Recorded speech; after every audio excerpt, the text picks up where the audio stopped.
Brodie Brazil here to recap Game 54 on the Sharks season. San Jose in Chicago for the first time on the schedule. And if we're being honest, probably looking forward to the chance to turn their recent narrative around. 2 games ago in Edmonton, the Sharks had a 3-0 lead that eventually turned into a 4-3 overtime loss. And then last game, 2 separate 1-goal advantages on Calgary, but the Sharks took 7 penalties and eventually were defeated 3-2. And you can pretty much write the headline of every San Jose-Chicago matchup for the near future as Celebrini versus Bedard. Now, that's not how these teams actually prepare for the game, but from a fan standpoint, it has all the makings of the next Sid versus Ovi and McDavid versus Matthews. Hockey fans love their pairs and eras, and tonight marking the first time head-to-head for Connor and Macklin this season. Of course, back-to-back first overall picks from 2023 and 2024. The Sharks 7 points ahead in the West with 2 fewer games played than Chicago. Penalties cost the Sharks early again, this one for too many men in the first period, so now Chicago on the man advantage. And have we discussed number 98? Bedard went to the crease first, then gave himself some breathing room. Chicago was 0 for their last 24 on power plays, but they get one here. As much as all the players might downplay headlines, Bedard's reaction might suggest otherwise right here. Overall, a very meager first period all the way around. After 20 minutes, shots were just 4-1 favoring the Hawks.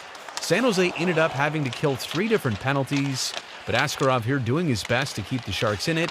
They just needed to give him some run support.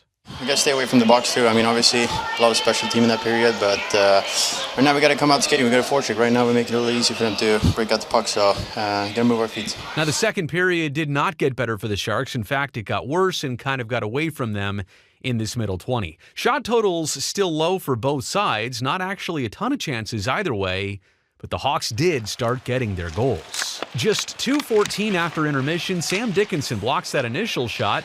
Puck goes back up top, a little D-to-D pass. Connor Murphy able to flick it in from the right point, his 4th on the season, 2-0 Chicago. Now at 9:35, the former Shark Ryan Donato dangling. He played just 1 season in San Jose, 50 games and scored 6 goals.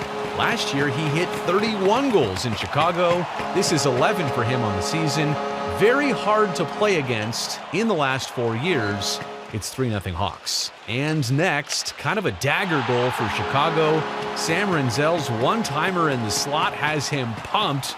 This one gets Askarov pulled with the scoreboard now showing 4-0 Chicago. But the Sharks would answer, and their usual suspects would be involved. Entering the zone, Celebrini lets one fly. It goes wide, but he gets his own rebound, finds the wingman, and that's a 5-game point streak for Will Smith, and point number 80, by the way, on the season for Macklin.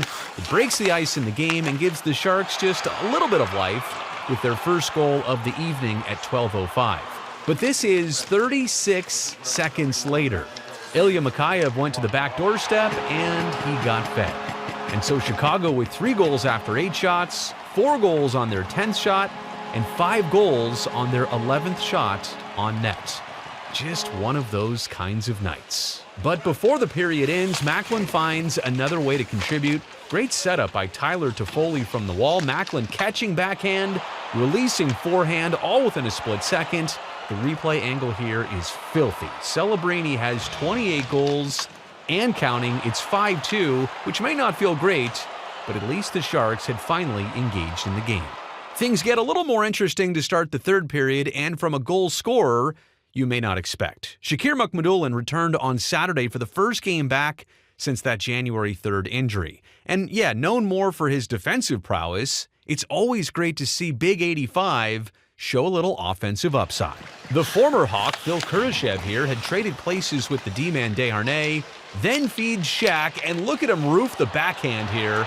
That's 3 goals on the season, but more importantly, a Chicago lead cut to 2, just 2 minutes into the final period. Plenty of hockey left to play.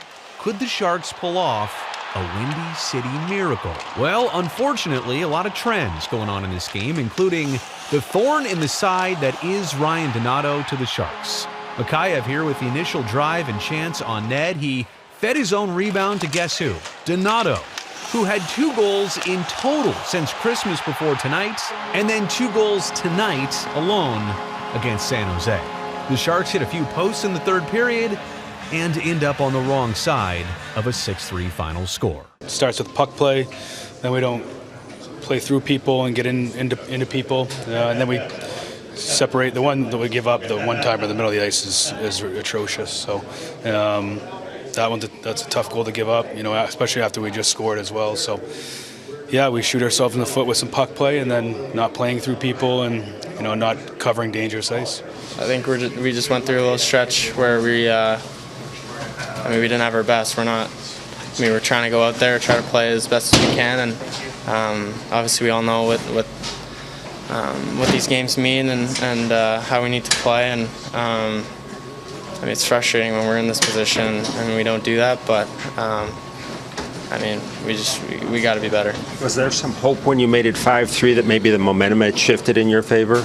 Yeah, after that first period, I thought we did a really good job staying on top of them. It's just a couple mistakes, a couple chances that we give up, and they just put it away. And when they're scoring like that, it's tough